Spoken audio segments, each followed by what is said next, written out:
Hi there, and in this part, we're not going to be moving on with our adventure quite yet. There is one thing in Nebraska City I want to show off first, and that will be the gear station. Now, if you've played previous generations, this will be very similar to Battle Frontier or the Battle Tower. Whereas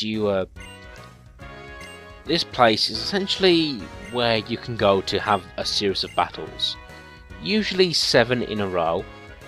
And if you beat 7 trainers in a row, you get a certain number of points, battle points, and you can use these points to buy special items. Now you can see here these trains, and each one leads to a different category of battle. There are like 3 types of battle: single, double and multi-battles, which you can participate with or without AI help. Like, you can use one of the trainers here, or you can fight with a friend via the Wi-Fi link. And I must say, I do really like how this is implemented. I like how it's not just a place where you go to battle. It uses the theme of trains. You would battle on the trains, and each one of these train tracks leads to a different type of battling. And I think that's a really genius way of using trains.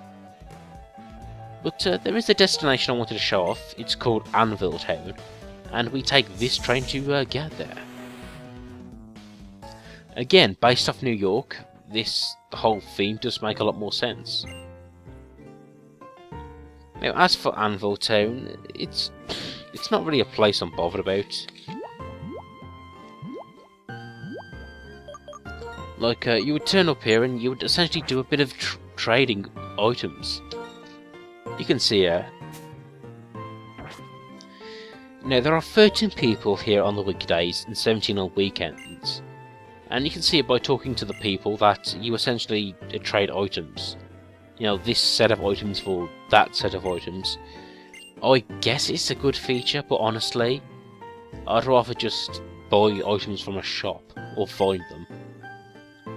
Now, granted, there are some interesting characters here, like the storyteller and a girl playing a lullaby. Doesn't really mean anything, but I guess it adds a nice bit of flavour text to the whole Pokemon universe. Now, the item you can see on the bottom screen here is the dowsing machine. Something which I'm not too really bothered about. Like, honestly, I think when it came to Pokemon Gen 4, they had much more interesting poker apps for the bottom screen of the DS. But nevertheless, I do show off the dowsing machine here. And essentially, you see those 2 sticks facing opposite directions. Whenever you move to a secret place where a item is hidden, they sort of point together and sort of lead you there. You can see both facing upwards and to the right. Again, I guess you can find some pretty useful items, but it's not really something I'm crazy about.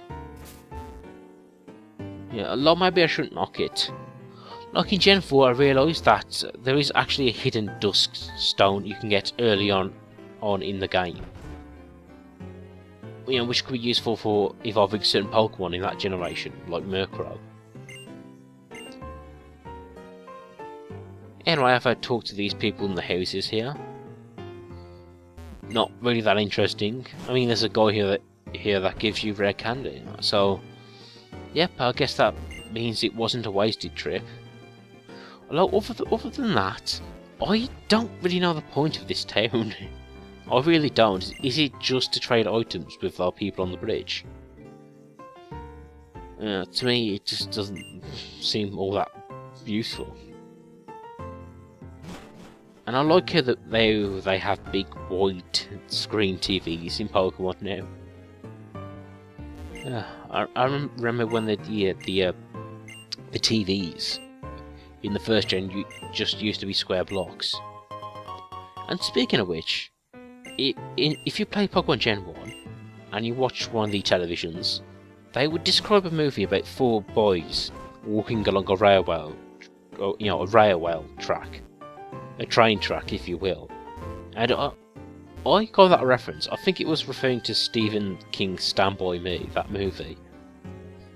You know, that wonderful children's movie where 4 young boys set off to find a dead body just so they could poke it with a stick. Oh, Stephen King. There, and you can see on that little map here, we see the wonderful intricate network of the Unova region. And that's something I do like. It does make this region seem a whole lot more interesting. The fact that it's all connected. Although the trouble is, you can't really travel on those train tracks to do a lot. It's not like you'll go anywhere, apart from Anvil Town. But what I mean is, they're just used for this whole battle system. It's not really something really special. But anyway, we do get another battle with Sharon here.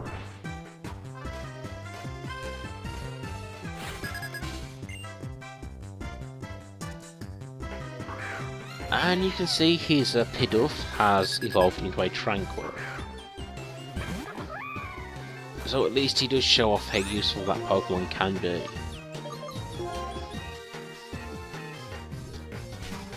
Oh, Fake Out. The move which I essentially abuse whenever I play an enemy. You know, that move does suddenly become a lot more frustrating when it's used against you. But fortunately, the Quick Claw helps Jack Black move first. And speaking of which, that is a really useful move. And damn, Jack Black is powerful. That move wasn't even super effective. He destroys people, he does.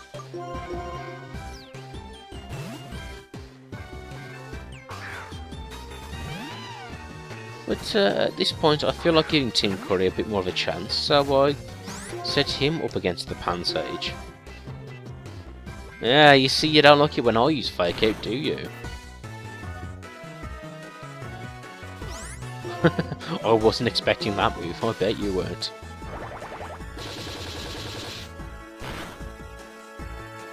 Oh yes, here we go, Payback. Let's see how much damage that does. Again, a reminder, that does double damage if you take damage in the same turn. Which, I guess is a good tactic to use if your Pokemon is a tank. If he can take a lot of heavy hits. But Tim Curry the Leopard is a fairly fragile Pokemon really. So this whole tactic of going last and using Payback, I'm not too happy about. Yeah, well, it's doing me a lot of good, but yeah, I just know as the Pokemon I face become more and more powerful, Tim Curry will be able to sustain less hits. So this whole Payback move technique, yeah, I'm gonna abandon it pretty soon.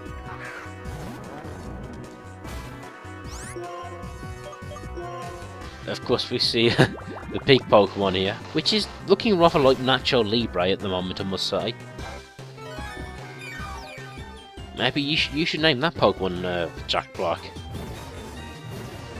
I never saw that movie Nacho Libre, it didn't really appeal to me.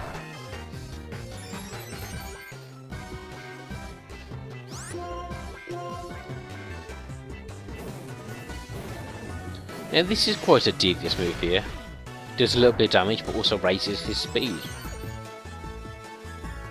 But fortunately, if you can take him down before, you know, he starts using other moves, he isn't really much of a problem.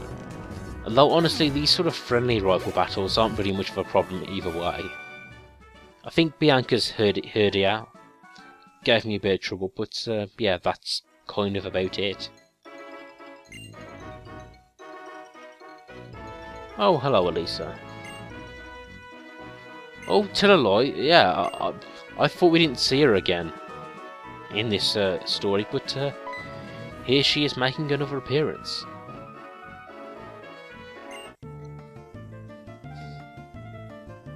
Now this theme, Alder's theme, it does sound like something from Zelda. Specifically Wind Waker, but I guess that just kind of suit the character of Alder. He's looking at sort of an old-fashioned, earthy guy. And of course he's the champion of this region. Which we will be eventually fighting against, but yeah, I like this guy. He's sort of the Pokemon master, but he has this sort of relaxed attitude. And here he is teaching Sharon a lesson here. You know, the whole Pokemon thing, oh, love your Pokemon, they're awesome. You know, I love how this game has a theme about different opinions, but yeah, pretty much the opinion that's the best is Pokemon are awesome. And everyone in this world loves Pokemon. It's probably blasphemous to say anything bad about Pokemon in the Pokemon universe. It's almost as if some sort of cult has taken it over. But no, I'm joking. I do know what Pokemon's about. It's meant to be like a nice, happy place, of course. I shouldn't be bringing my cynical views into this wonderful, happy environment. But you know, I do like Alder here. He's essentially making us fight these kids here for his amusement. Okay, come on, Sharon. If we can't beat two kids up, what good are we?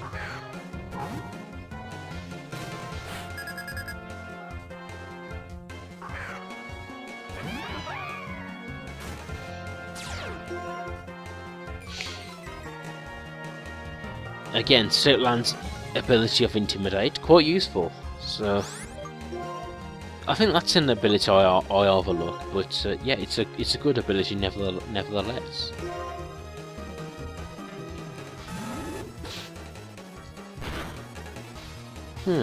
What I find odd here is that Sharon's Leopard is attacking Pokemon that's sort of facing my Pokemon. They don't usually do that in Pokemon battles. They usually just attack one of the Pokemons opposite them.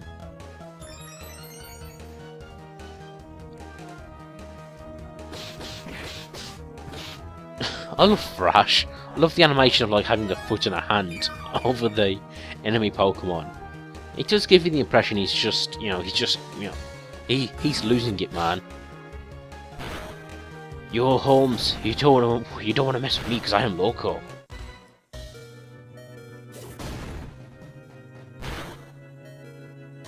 Damn! Takedown is a devastating move, especially coming from a strong normal type. See, look, Sharon, they have berries. How come we don't have berries? And of course, here comes the negative part of Thrash. It does confuse Jack Black. But that's what switching out is for.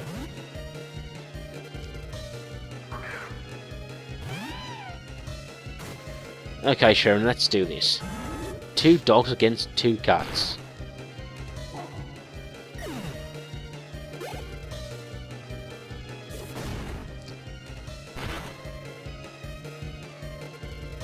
But yeah, I would say this battle doesn't seem that difficult, but if it can take you by surprise, you could probably have a little trouble with these 2 strong herdiers here. But fortunately, fate was kind to me this day.